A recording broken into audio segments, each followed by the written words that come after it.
It was to meet this need that the British Army had for what they called an infantry tank. We had a tank called the Matilda I, relatively small, you can see one inside the museum. The idea being it was to support the infantry going on to an attack onto what was then called prepared position, crossing the shelled area they called it. In other words, supporting the infantry a bit like a First World War tank. And to do that, they knew the tank was going to have thick armour. So they called them infantry tanks. Matilda I, not a great success. Matilda II came along. It was a complex tank to build. It's got castings on it. They went to something called the Vulcan Foundry, who were some of the people to build it. It took longer to develop than was expected, and not many were ready when the war started. What was ready, or what the few that were ready, went out to France with the 7th Royal Tank Regiment, and famously they took part in the attack at Paris, where they sliced into the side of the German 7th Tank Division that was heading to the base. Rebels said to the High Command, "I've been qualified to do this," and it's one of the reasons the Germans blow up and give the tank to the British to get the same person evacuated. Not the only reason, but it's a vitally important tank at that moment in British history, because it means the British Army gets saved, they can live to fight another day. Even though those Matilda tanks, Matilda I's and Matilda II's, none of them made it back across the channel. Matilda II also heads out to North Africa, and with, again, 7th RTR, they have a tremendous role in decimating this massive Italian army that's trying to head towards Egypt. And again, they hack across the desert as fast as they can, about 8 miles an hour with full throttle, and they cut off a retreating Italian army, which again is completely out blitzkrieg, sort of using British forces there in 1940, a campaign that so often gets overlooked, because of course Churchill then comes and strips that British army of forces to go to support Greece, to go further south into Africa, and basically that gives the opportunity for the Hitler to send out the Africa Corps, which then ends up taking on the 8th Army, and we get that seesaw battles going across North Africa. But early days, this was known as the Queen of the Desert. And the business about it was that thick armour meant it was almost impregnable to so many of the anti-tank guns in service, the Italian ones and the German ones. Fitted with a 2-pounder gun. The 2-pounder gun, about 40 millimetres, size of the hole at the end of the barrel. Again, at the beginning of the war, that would go through any known German tank, certainly all the Italian tanks as well. So a very effective anti-tank gun, and they'd already designed a replacement for it, the 6-pounder gun, because again, keeping one step ahead. The problem was, in the summer of 1940, when all the tanks were lost in France, they kept the factories going, saying, keep building tank guns, 2-pounders, so we've got some more guns ready for tomorrow, rather than dropping production, retooling, and finding themselves, for a month later with a better gun.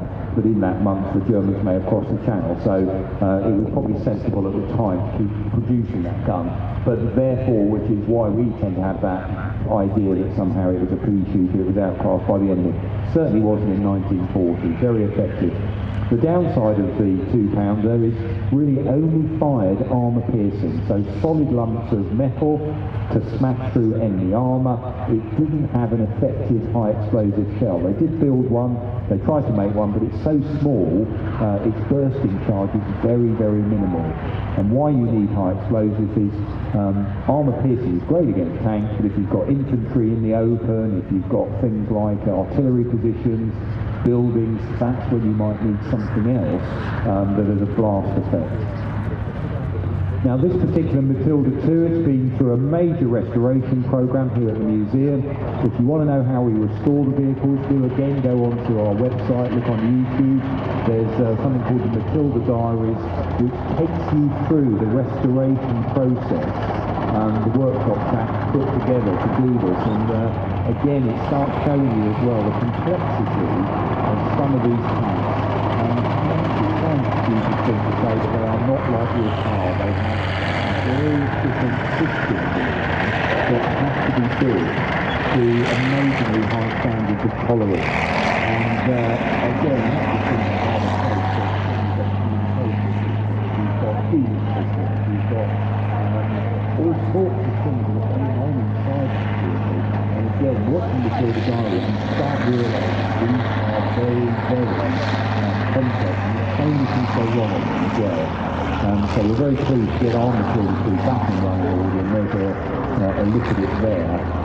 One of those really important vehicles at the beginning of the war for the British, and of course it still saw a lot of service later on.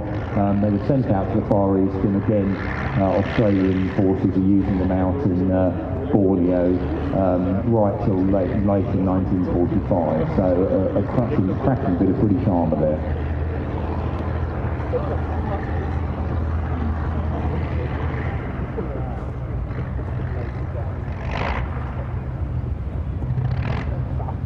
Now, another contemporary of the Tiger, this vehicle coming on now, this is the American M3 Stuart tank.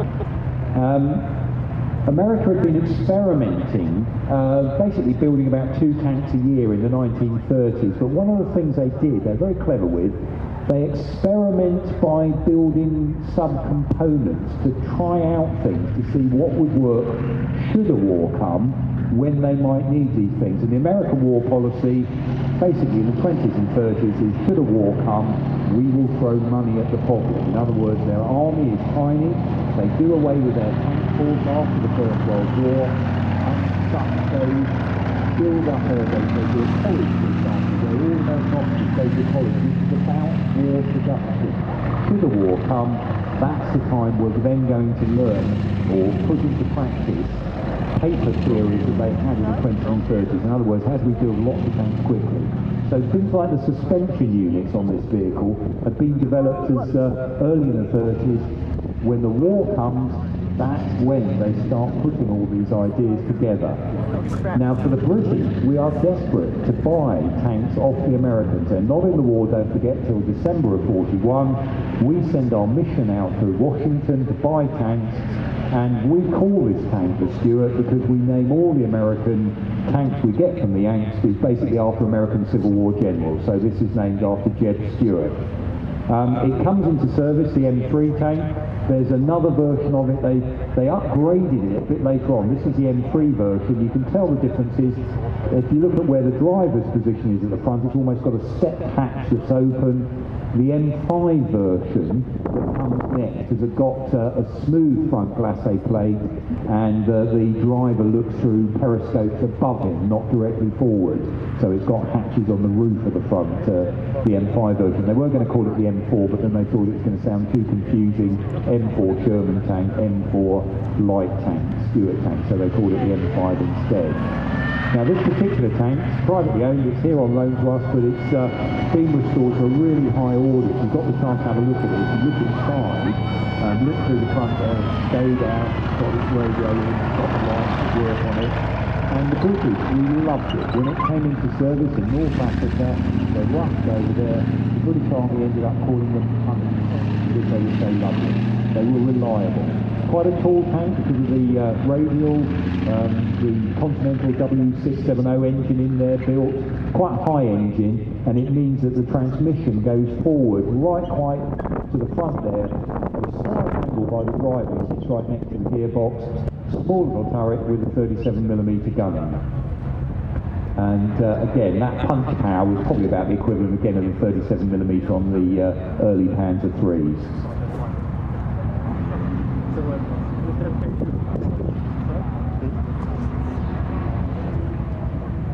Back to another British tank now coming on. The British tank coming on now, this is a Valentine, and again I often say overlook the Valentine. It's the one we made the most of in World War II. We actually make over 8,000 Valentines, and when we stop making them as gun tanks, they're used for lots of other roles. You know, the first DD tanks are actually Valentine tanks before they move on to the Sherman. The hull's used for the Archer in an anti-tank capacity with a 17-pounder gun on the top. So why was it important for Britain? They end up building it using components from earlier tanks, Vickers come up with the idea. They know the army wants more of these infantry tanks. We've just seen the Matilda 2. They built it originally thinking the army will want another infantry tank. In fact, when the army takes it, they haven't got a specification for this tank. They're not ordering it actually the army, but Vickers are making them anyway. They're putting the design together. They use the suspension there. You can see the way the track's running. They're using it from the A9 and A10 tanks, so it's been proven, it's reliable. They use diesel bus engines in the back of it, and it becomes actually quite a successful tank. And yes, again, you know, we tend to think of it, the early models with the 2-pounder gun, they are outclassed by the later German tanks, but this model, the Mark 9, you can see it's got the 6-pounder gun put on it. So they had to lose a turret crew member to get the 6-pounder squeezed in there. But again, you've now got a bit of a punch on that, because the 6-pounder gun is a very effective. It's at least the equivalent of the German 7.5 pack gun. So that actually becomes an effective vehicle.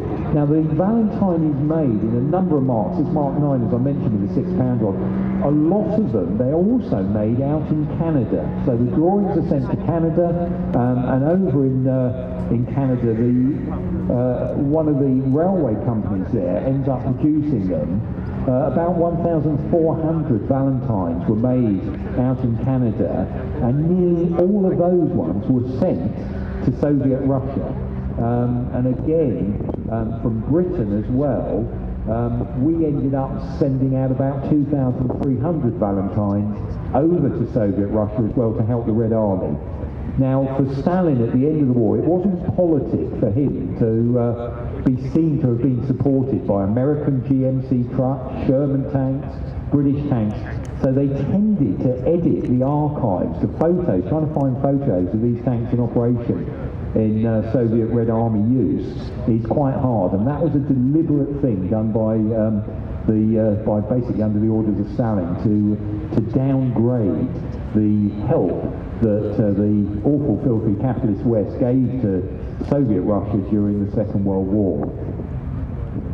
Now, some of these tanks as well, there's examples of Valentines that fought in North Africa that ended up going all the way from Egypt right across to Tunisia, and there was at least one recorded having done 3,000 miles in its combat service in North Africa.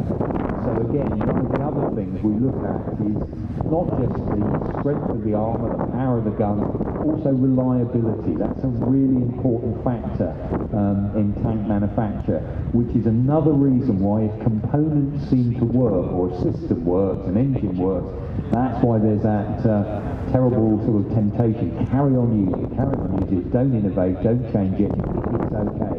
And you can see that again with around the museum. It's very true as well about things like weapons. The 50 caliber Browning machine gun was designed just after the First World War. It's still in service, being used by lots of armies all around the world now, because basically it does what it says on the tin, it does its job, so let's not fiddle with it too much or change it just for the sake of it.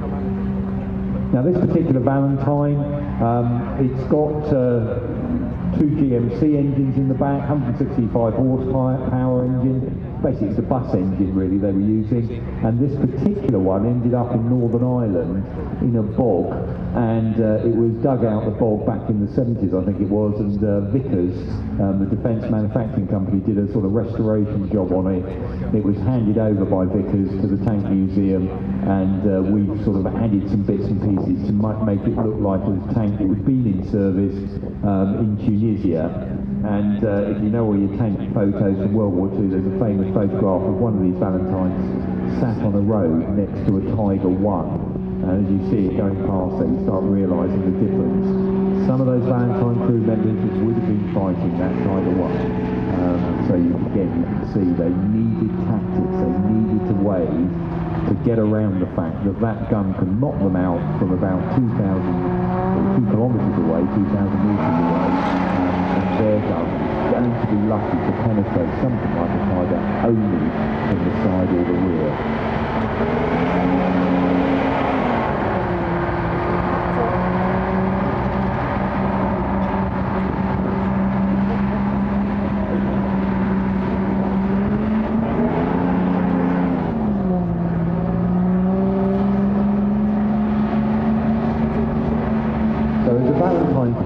Another classic Second World War vehicle coming on now. This is an example of the American Sherman. Now, the Sherman, again, is part of that development process in the background. The Americans have been doing it in the 1930s. When war comes, they start with the production of an interim tank called the M3 Grant tank. And again, you can see an example in the museum. What they're doing there is they knew they couldn't produce a fully functional 360-degree turret tank straight away, so they're using components which they've already been developing. They make the grant. They actually have engineers who have escaped from France from the Lucuto factory, help them with castings out in America. The castings on it are pretty much copied in a very similar fashion to the Samu, the French tank, bolted down onto a hull. And that vehicle, they learn a lot with the Grant before they go into production of the Sherman, the M4 Sherman. And the original Sherman tanks, they end up with a 75mm medium velocity gun. They have a certain amount of armour protection. They can't make enough of one type of engine. Ends up with 4 types of engines, which is why we end up with this M4, A1, A2, A3, A4. This variation is really about the engine on the gun. And again, if you look at it, this particular version we're looking at is an M4A2. It's got a twin diesel engine in, a GMC diesel in the back. And this one as well, if it was in the catalogues, they'd say M4A2 brackets 76. And the 76 is because this has got a 76mm gun on it, only a millimetre bigger than the 75 in terms of the size of the hole at the end of the barrel, but this is a higher velocity gun. And again, over the years there's been a bit of a temptation to talk about the Sherman. It was always sort of, no, it's not as good as a Panther or a Tiger. Actually, the firepower on a Sherman was really effective, using what they called HVAP, high velocity armour piercing ammunition, which was available later in 1944, basically a tungsten core to the round, and that had tremendous penetration. Again, with this vehicle, you can see it's got that wider track on it, HVS suspension, the newer type of suspension they were developing, and this particular one was made by the Fisher Tank Arsenal, and they made about 1,000 of these in early in 1945. A lot of these ones were actually used by the Allied forces, not just the American forces. This particular one, as you recognise it, if you've watched that Fury War movie, this was one we led to the film set with our drivers there. It was up on the film set some years ago for about 6 months, and we've left it at the moment. It's in stowed as it was on the film, with all the bits and pieces on the outside, with Brad Pitt up in the turret and everything. So we've left it like that for the moment. At some point in the future we'll return it to its original configuration. But it's a later war version of the Sherman, and again, one of those vehicles that was made in such vast numbers, very sensibly by the Americans. They made it reliable, they made it accessible, you could repair a Sherman quite easily, and they made them at about 30 tons because they knew they were going to be shipped around the world. Someone pointed out this is probably the first strategically produced tank, because the fighting wasn't going on in America. These tanks had to be put on boats, sent either across the Pacific or across the Atlantic, and were used in vast numbers. I think about 50,000 plus Shermans were made in World War II, and if you compare that, as it goes past 1,300 Tiger 1. So it's a numbers game for World War II tank warfare.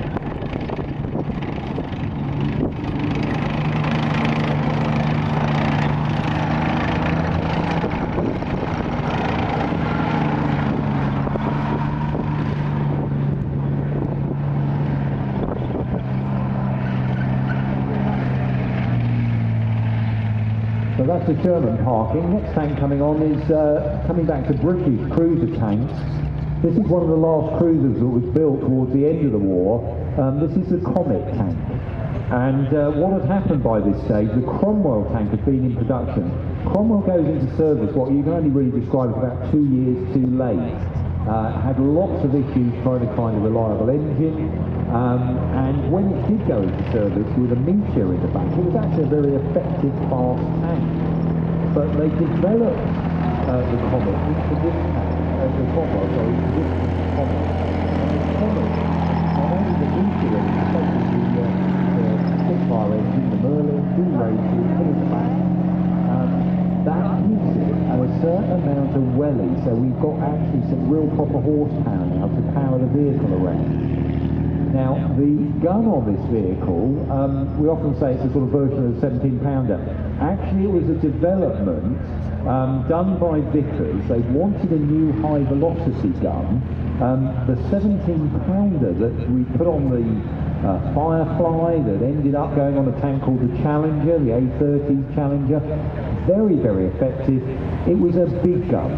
So what Vickers did, they developed a version that they call their 75mm,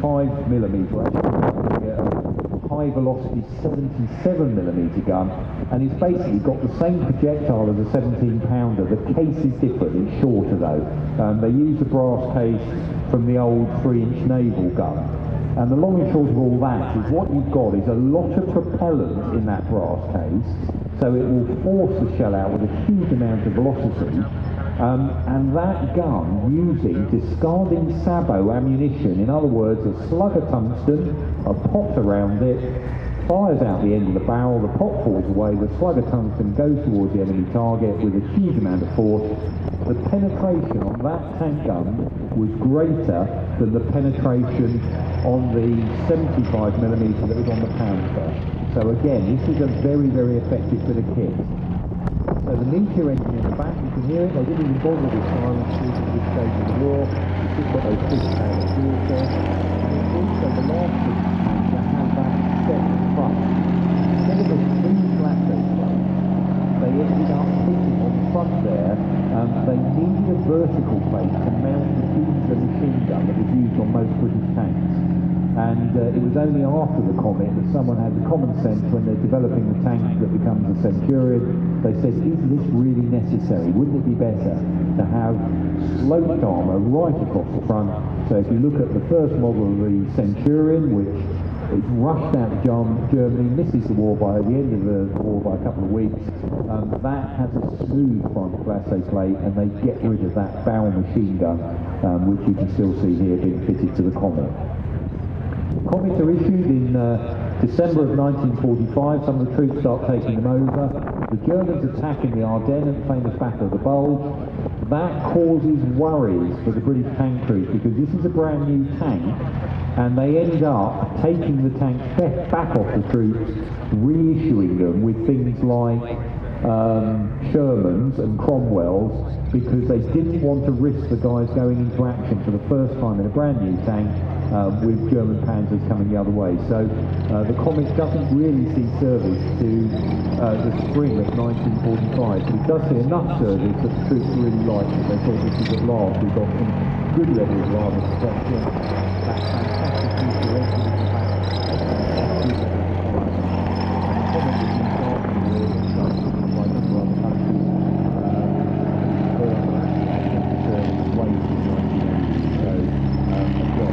Attacking British tank design right at the end there of the war.